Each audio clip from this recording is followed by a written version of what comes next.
ஓம் நம சிவாய வணக்கம். இன்றைக்கி வீடியோவில் நம்ம என்ன பார்க்க போகிறோம்னா ராஜவசிய மை எப்படி பண்ணுறது அப்படின்றத பார்க்கலாம். இந்த மை மேஜராக எதுக்காக யூஸ் பண்ணுறோன்னா பாலிட்டிக்ஸில் இருக்கவங்க, சினி ஃபீல்டில் இருக்கவங்க மேஜராக இது யூஸ் பண்ணுவாங்க. ஏன்னா நிறைய பேர் கூட ஏதோ கேட்டிருந்தீங்க, ஏன் பாலிட்டிக்ஸ் பற்றி பேசுகிறீங்கன்னா, ஏன்னா பாலிட்டிக்ஸ்னாலே ஃபுல்லாக மாந்திரிகம் தான். காளியோட சப்போர்ட் இல்லாமல் உள்ள கால் எடுத்து ஒருத்தவங்களால் வைக்கவே முடியாது. அது எந்த ஸ்பிரிச்சுவல் மேஜிக்கோட சப்போர்ட் அவங்க யூஸ் பண்ணாலும் சரி. ஆனால் அவங்க உள்ளே என்ட்ராகும் போது இந்த மாதிரி மை, ஒருத்தவங்களை ஆகர்ஷணம் பண்ணுறது, சர்வலோக வசியம் பண்ணுறது, இதெல்லாமே யூஸ் பண்ணிப்பாங்க. ஸோ இன்றைக்கி அந்த மையை தான் நம்ம பார்க்க போகிறோம். இந்த மைக்கு தேவையான பொருள் என்ன அப்படின்றத நான் லிஸ்ட் கொடுத்துருக்கேன். ஸோ இந்த பொருள் அதில் பச்சை கற்பூரம் நான் ஆட் பண்ண மறந்துட்டேன். தமிழ் தெரியாததுனால கூகுள் ட்ரான்ஸ்லேஷன் வச்சு பார்த்து எழுதியிருக்கேன். ஸோ அதனால தான் அந்த புணுகு கிட்ட கொஞ்சம் அடிச்சல் திருத்தல் இருக்கும். So sorry. இந்த மை என்றைக்கு நீங்கள் பண்ணணும் அப்படின்னா, இப்போ நீங்கள் ஒரு government job first of all நீங்கள் இந்த மை ஏன் பண்ணணுன்னா, உங்களுக்கு நிறைய பேர் நீட் எக்ஸாம் எழுதுவாங்க, கவர்மெண்ட் ஜாப்க்கு ட்ரை பண்ணுவாங்க, பேங்க் வேலைக்கு ட்ரை பண்ணுவாங்க, சென்ட்ரல் கவர்மெண்ட் ஜாப்பு, இந்த வேலையெல்லாம் ஏன்னா கவர்மெண்ட் ஜாப் அப்படின்றது ஒன்று கிடச்சிட்டாலே ஒரு சில பேருக்கு அவங்க லைஃப்பில் எல்லாமே அவங்க அச்சீவ் பண்ண மாதிரி ஒரு ஃபீல் கிடைக்கும். போலீஸ் ஜாப்க்கு ட்ரை பண்ணுவாங்க, இல்லை நீங்கள் ஒரு அரசியலுக்குள்ளே போகணும்னு நினைக்கிறீங்க, இல்லை ஒரு கட்சிக்குள்ளே போகணும். ஏன்னா ஒரு கட்சிக்குள்ளே நீங்கள் போகணுன்னா உங்களுக்கு மக்களை வசியம் பண்ண கற்றுக்கணும், வசியம் பண்ண தெரியணும், நீங்கள் பேசுகிற பேச்சுக்கு அவங்க மயங்கணும். ஸோ இந்த மையை நீங்கள் நெத்தியில் அணிஞ்சிட்டு போகும்பொழுது அவங்க உங்களுக்கு வசமாகுவாங்க. இதுதான் அந்த மையோட பவர். ஓகேங்களா? அதனால தான் அரச மர வழிபாடு பண்ணுறவங்களோட வாழ்க்கை ராஜ வாழ்க்கையாக இருக்கும், அரச வாழ்க்கையாக இருக்கும்னு சொல்கிறதுக்கான ரீசன் அதுதான். ஸோ இந்த என்ன இன்க்ரீடியன்ஸு நம்ம பார்த்துடலாம். அரச மரம் அப்படின்றதோட வேர், வெற்றி வேர் நீங்கள் வாங்கிக்கோங்க. வெட்டி வேர் சொல்கிறோம்ல, அது ஆக்சுவலாக வெட்டி வேர் இல்லை, வெற்றி வேர். வசம்பு, அத்தர், புனுகு, ஜவாது, கோரோஜனை, அரகஜா, கஸ்தூரி, வெள்ளை பசுவோட நெய் இருந்தால் யூஸ் பண்ணிக்கோங்க. ஏன்னா இந்த காலத்தில் அது தேடி போய் கண்டுபிடிக்கிறது கஷ்டம். இல்லைனா நம்ம வீட்டில் இருக்க நெய்யே யூஸ் பண்ணிக்கலாம். கொஞ்சம் அந்த அடல்ட்ரேஷன்லாம் இல்லாத நெய்யாக யூஸ் பண்ணிக்கோங்க. நீங்கள் யூஸ் பண்ணும்போது அந்த நெய்யை கொஞ்சம் நான் பாஸ் பண்ணிவிட்டு திருப்பி ரெக்கார்ட் பண்ணேன். I'm so sorry. அதனால் நீங்கள் யூஸ் பண்ணும்போது இந்த கலப்படம்லாம் கலக்காத ஒரு நெய்யாக பார்த்து நல்ல நெய்யாக யூஸ் பண்ணிக்கோங்க. ஓகேங்களா? இதை நீங்கள் முதல்ல எப்படி பண்ணணுன்னா, ஒரு அமாவாசை அன்னைக்கு நீங்கள் அந்த மை பண்ணணும். காலையில் பிரம்ம முகூர்த்தத்தில் போயிட்டு இது சாப நிவர்த்தி பண்ணி ஃபஸ்ட்டு நீங்கள் காப்பு கட்டிடுங்க. மஞ்சள் கயிறு வச்சு தாலி மாதிரி காப்பு கட்டிட்டு, அதுக்கப்புறம் நீங்கள் விபூதி எடுத்து ஓம் நம சிவாயன்னு சொல்லி சாப நிவர்த்தி பண்ணிடுங்க. அது பண்ணி முடித்த பிறகு இந்த வேரை எடுத்துகிட்டு வந்துடுங்க. பிரம்ம முகூர்த்தத்தில் நீங்கள் பண்ணுறதுன்றது ரொம்ப விசேஷமான ஒரு விஷயம். ஸோ அந்த வேரை ஆணி வேறாராமல் எடுத்துகிட்டு வரணும். இரும்பு பொருள்லாம் எப்போவுமே யூஸ் பண்ணக்கூடாது. ஓகேங்களா? அது ரொம்ப முக்கியமானது. அந்த வேரை எடுத்துகிட்டு வந்துட்டு, அது வெற்றி வேறு வசம்பு எரியுதா அப்படின்றத பார்த்துக்கோங்க.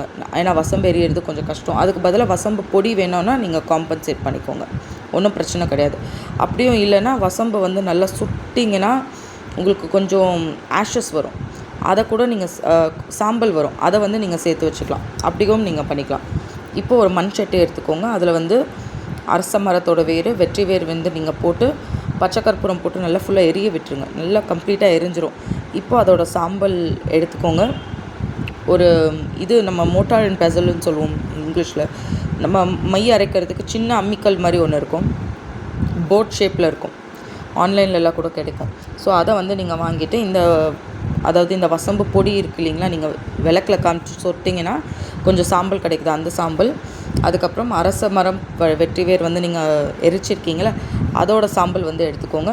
அதோடு இப்போ அத்தர், புனுக்கு, ஜவாது, கோரோச்சனை, அரகஜா, கஸ்தூரி, ஓகேங்களா, இதெல்லாம் போட்டு நல்லா நீங்கள் மிக்ஸ் பண்ணணும். நல்லா அந்த உரலில் போட்டு நீங்கள் நல்லா இடிக்கணும். அது நீங்கள் தொட்டு பார்த்தீங்கன்னா உங்களுக்கு பயங்கர சாஃப்டாக வரும். ஸோ அதை நீங்கள் நல்லா எடுத்துகிட்டு கொஞ்சம் கொஞ்சமாக நெய் விடணும். ஒரேடியாக அந்த நெய் ஊற்றிட்டிங்கன்னா ரொம்ப குழம்பு மாதிரி ஆகிடும். கன்சிஸ்டன்சி என்றைக்குமே மாறிடக்கூடாது. ஸோ நெய்யோட பதம் சொல்வீங்களா தமிழில், ஸோ அது எப்போவுமே மாறிடக்கூடாது. அது ரொம்ப கரெக்டான கன்சிஸ்டன்சியில் வரும். ஸோ கொஞ்சம் கொஞ்சமாக நெய் விடுங்க. விட்டு நீங்கள் இதை அரைச்சி நீங்கள் எடுத்துகிட்ட பிறகு இதை ஒரு வெள்ளி டப்பாவில் போட்டுக்கிறது பெஸ்ட்டு. ரொம்ப சிறந்த ஒரு எஃபெக்ட்ஸ் தரும். எப்போவுமே வெள்ளி மை நீங்கள் எவ்வளோக்குள்ளோ வெள்ளி டப்பாவில் வைக்கிறீங்களோ, சைவ மை, நல்ல விஷயங்களுக்காக யூஸ் பண்ணுற மை. ஸோ நீங்கள் அதை வெள்ளி டப்பாவில் போடும்பொழுது நீங்கள் சொல்கிறீங்க பார்த்தீங்களா அந்த மந்திரம், அதை அந்த வெள்ளி கிரகிச்சு அட்ராக்ட் பண்ணி இந்த மையோட சக்தி இன்னும் ஜாஸ்தி பண்ணும். ஸோ அதனால் ஒரு வெள்ளி டப்பாவில் இந்த மையை போட்டு நீங்கள் வந்து அடைச்சி வச்சுக்கோங்க. ஓகேங்களா? இந்த மையை அதை வச்சுட்டு இதுக்கப்புறம் இப்போ நீங்கள் மையெல்லாம் பண்ணிட்டீங்க. இதுக்கு எப்படி நீங்கள் உரு கொடுக்கணுன்னா, டெய்லி விளக்கு வந்து பிள்ளையாருக்கு ஏற்றிக்கோங்க. ஏன்னா இது ஃபுல்லாக பிள்ளையார் வச்சு பண்ணுறது. ஸோ ராஜகணபதி பிள்ளையாருக்கு விளக்கு ஏற்றிட்டு இதே மந்திரம் வந்து நான் இங்கே கொடுத்துருக்கேன். ஓம் ராஜகணபதி சர்வலோக வஷ்ய வஷ்ய குரு குரு ஸ்வாஹா. இதுதான் மந்திரம். இந்த மந்திரத்தை வந்து மையை வந்து உங்கள் கையில் வச்சுட்டு 1008 வாட்டி ஒரு நாளைக்கு 10 நாள் கொடுக்கலாம். இல்லை நீங்கள் வந்து ஒரு நாளைக்கு என்னால் 1008 வாட்டி கொடுக்க முடியல அப்படின்னிங்கன்னா ஒரு நாளைக்கு நீங்கள் 508 வாட்டி உரு கொடுத்து 20 நாள் உரு கொடுக்கலாம். எப்படி வேணாலும் நீங்கள் உரு கொடுக்கலாம். ஆனால் மை உரு கொடுக்குற காலத்தில் கண்டிப்பாக அசைவம் சாப்பிடவே கூடாது. உடல் உறவு அப்படின்றதெல்லாம் இந்த மேற்கொள்ளக்கூடாது. ஏன்னா நம்மளோட உடலை வந்து நம்ம சுத்தமாக வச்சுக்கிட்டா தான் அந்த மந்திரம் வந்து நம்ம உடம்பு வந்து எப்படி சொல்கிறது, it will give you good things. நீங்கள் என்ன ரீசனுக்காக மை பண்ணுறீங்களோ அதோட சக்தி வந்து உங்களுக்கு கிடைக்கும். நீங்கள் என்ன மாதிரி அந்த மையை வந்து உருவேற்றுறீங்களோ அந்த மாதிரி தான் அந்த மை வந்து உருவாகும். நீங்கள் வந்து மை உருவேற்றும் பொழுது நல்ல விஷயங்களை நினைக்கணும். அதாவது மேனிஃபெஸ்டேஷன் சொல்லுவாங்க இங்கிலீஷில். ஸோ அந்த மாதிரி வந்து நீங்கள் எல்லாமே நடந்துட்ட மாதிரி, உங்களுக்கு ஒரு ராஜ வாழ்க்கை கிடைக்கிற மாதிரி, ஒரு ராஜ கோலத்தில் வந்து கணபதி வந்து உங்கள் முன்னாடி உட்காந்துருக்க மாதிரி நீங்கள் இதை வந்து இமேஜின் பண்ணி இந்த மையை வந்து உருவேற்றணும். ஓகேங்களா? மை உருவேற்றுறது எப்போ ஏற்றணுன்னா சாயந்தரம் ஒரு 7 மணிக்கு மேலே தான் ஏற்றணும். இதே மாதிரி இந்த மையில் வந்து வெயில் படக்கூடாது. நீங்கள் இந்த வெள்ளி டப்பாவில் நம்ம அடைச்சி வைக்கிறோம் பார்த்தீங்களா, அதாவது நீங்கள் ஸ்டோர் பண்ணி வைக்கிறீங்கள இந்த மையை, இதில் வந்து எந்த காரணத்துக்கு ஒன்றும் வெயில் பற்றக்கூடாது. ஸோ மையை வந்து நீங்கள் எப்படி வைக்கணுன்னா, ஒரு இந்த வெள்ளி டப்பாக்குள்ளே நீங்கள் மையை போட்டுறத ஒரு இன்னொரு டப்பாக்குள்ளே போட்டு வைக்கணும். இன்னொரு டப்பா வந்து பிளாஸ்டிக் பாக்ஸாக கூட இருக்கலாம். இல்லை மண் சட்டி இருக்குல்ல நம்ம கை அளவு, அதுக்குள்ளே வச்சு கூட நீங்கள் மூடி வைக்கலாம். ஏன்னா அந்த மை வந்து நல்ல குளிர்ச்சியான ஒரு தன்மையில் தான் இருக்கணும். மை வந்து ரொம்ப சூடாகிடுச்சின்னு வச்சுக்கோங்க, மை டப்பா திறக்க முடியாமல் ஆகிடும். அதே மாதிரி வந்து மை உருகி ஊற்ற ஆரம்பிச்சிடும். ஸோ அந்த மாதிரிலாம் பண்ணிங்கன்னா நீங்கள் மை வைக்கிறதே வேஸ்ட்டாக போயிடும். ஸோ அப்படி பண்ணிடாதுங்க. நீங்கள் ஸ்டோர் பண்ணி இந்த மை வைக்கிறது வந்து ஊரு கொடுக்குறீங்க, திருப்பி சுவாமிக்கிட்டே வச்சுருங்க. இப்போ நீங்கள் வெளியே போகிறீங்க, ஒரு இன்டர்வியூ போகிறீங்க, இல்லை உங்களுக்கு சினிமாவில் ஒரு ஆப்பர்ச்சுனிட்டி வேணும், அங்கே போகிறீங்க, நியூஸ் ரீடர் வேலைக்கு போகிறீங்க, இல்லை உங்களுக்கு வந்து அரசியலுக்குள்ளே போகணும், இல்லை நீங்கள் வந்து உங்களுக்கு ஏதோ ஒரு பொசிஷன்ஸ் எனக்கு தமிழில் அந்த அரசியலோட பொசிஷன்ஸ் எல்லாம் எனக்கு வராது. ஸோ அந்த மாதிரி ஏதாவது கவுன்சிலர் எலெக்ஷனுக்கு போகிறீங்க, இல்லை கவுன்சிலர் ஆகணுன்றீங்க, இல்லை ஏதோ ஒரு அசிஸ்டன்ட் ஒர்க்குக்காக போகிறீங்க, பாலிட்டிக்ஸ்குள்ளே நீங்கள் என்ட்ரி ஆகணுன்னாலே சிம்பிளாக சொன்னால் உங்களுக்கு இந்த மை வேணும். இது ரொம்ப ரொம்ப முக்கியமான ஒரு மை. ஸோ இப்படி பண்ணிக்கோங்க. அந்த விஷயத்துக்கு நீங்கள் இந்த மை யூஸ் பண்ணிக்கலாம். வேறு எதுக்கெல்லாம் இந்த மை யூஸ் பண்ணலாம் அப்படின்னா, உங்களுக்கு பிள்ளையாரை ரொம்ப ரொம்ப பிடிக்கும். என்ன மாதிரி உங்களுக்கு பிள்ளையாரை ரொம்ப பிடிக்கும்னா, ஏன்னா எனக்கு பிள்ளையார் பிடிச்ச மாதிரி நம்ம சப்ஸ்கிரைபர் ஒருத்தர் இருக்கார்.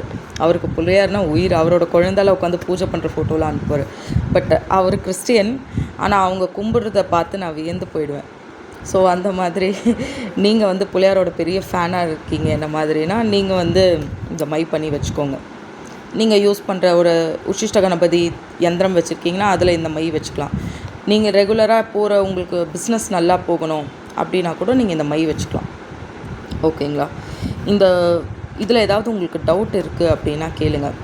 இதெல்லாத்துக்கும் தான் இந்த மை வந்து யூஸ் பண்ண முடியும். இது மேஜராக யூஸ் பண்ணுறது எங்கன்னா பொலிட்டிஷியன்ஸ் தான் யூஸ் பண்ணுவாங்க இந்த மை, இல்லை கவர்மெண்ட் ஆஃபீஷியல்ஸ் யூஸ் பண்ணுவாங்க. ஸோ நீங்கள் வந்து இந்த மை பண்ணி பாருங்கள். உங்களுக்கு ஏதாவது டவுட் இருக்குன்னா வாட்ஸ்அப்பில் மெசேஜ் பண்ணுங்கள், இல்லைனா கமெண்ட்டில் போடுங்க. யாரோ ஒருத்தவங்க நேற்று கேட்டிருந்தீங்க, நேற்று போட்டிருந்த வீடியோவில் வந்து நம்பர்ஸ் தெரியலன்னு. நம்பர்ஸ் நல்லா தான் தெரியுது. எனக்கு தெரியலன்னா யாராவது மெசேஜ் பண்ணுங்கள். நான் ஒருத்தவங்களுக்கு நான் ஸ்க்ரீன்ஷாட் பண்ணி அனுப்பிச்சேன். எனக்கு தெரிஞ்ச வீடியோவில் நல்லா தான் நம்பர் தெரியுது. பட் ஏன் ஒரு சில பேருக்கு தெரியலன்னு தெரியல. அதை உங்களுக்கு வேணும்னா சொல்லுங்கள், நான் உங்களுக்கு ஃபோட்டோ எடுத்து அனுப்பிச்சிட்டேன். இல்லைன்னா நம்ம கமெண்ட்லேயே நீங்கள் சொல்லுங்கள். ஸோ தட் எனக்கு அது தெரிய வரும். இதில் உங்களுக்கு ஏதாவது டவுட் இருக்குது. அண்ட் இன்னொன்று என்னென்னா, லேடிஸ் இந்த மையை வந்து நீங்கள் அரைக்கிறீங்க அப்படின்னும் பொழுது பீரியட்ஸ் காலம் இல்லாமல் பார்த்துக்கோங்க. ஓகேங்களா? அதே மாதிரி நீங்கள் இந்த மையை வந்து தொடுறீங்க அப்படின்னா உங்களுக்கு பீரியட்ஸ் ஆகி அந்த 5 நாள் 6 நாள் கம்ப்ளீட்டாக முடிஞ்ச பிறகு நீங்கள் போய் இந்த மையை தொடணும். ஏன்னா ஒருத்தவங்களுக்கு நான் மை கொடுத்து அவங்க ரொம்ப நாள் ஆகிட்ட பிறகு சொன்னாங்க, மேடம் நீங்கள் கொடுத்த மை வந்து எங்களுக்கு யூஸ் ஆகலை, என்ன ஆச்சுன்னு தெரியல. அப்புறம் அவங்க சொன்னாங்க, மேடம் 4வது நாள் 5வது நாள் கழிச்சு லைட்டாக தான் எனக்கு வந்து பீரியட்ஸ் ஆகிருந்தது, நான் போய் இது பண்ணிட்டேன் அப்படின்னு. ஸோ தீட்டுப்படாமல் எப்போவுமே மையை பார்த்துக்கணும். ஏன்னா நிறைய பேர் பாருங்கள், மை வெளிலேருந்து வாங்குவேன்னு சொல்லுவாங்க. ஆனால் கொஞ்ச நாள் ஆனால் அந்த பவர் போய்டும்னுவாங்க. அது ஏன்னா இதே மாதிரி இப்போ நீங்கள் இப்போ எக்ஸாம்பிளுக்கு நீங்கள் ஒருத்தவங்க மட்டும் இந்த மை பண்ணி வச்சுக்கிறீங்கன்னு வச்சுக்கோங்க. நீங்கள் மட்டும்தான் உங்களோட விரல் மட்டும்தான் அந்த மையில் படணும். நிறைய பேருக்கு வந்து மையை பிரசாதம் மாதிரி கொடுக்கக்கூடாது. ஸோ அதை கேர்ஃபுல்லாக பார்த்துக்கோங்க. ஓகேங்களா? Thank you so much.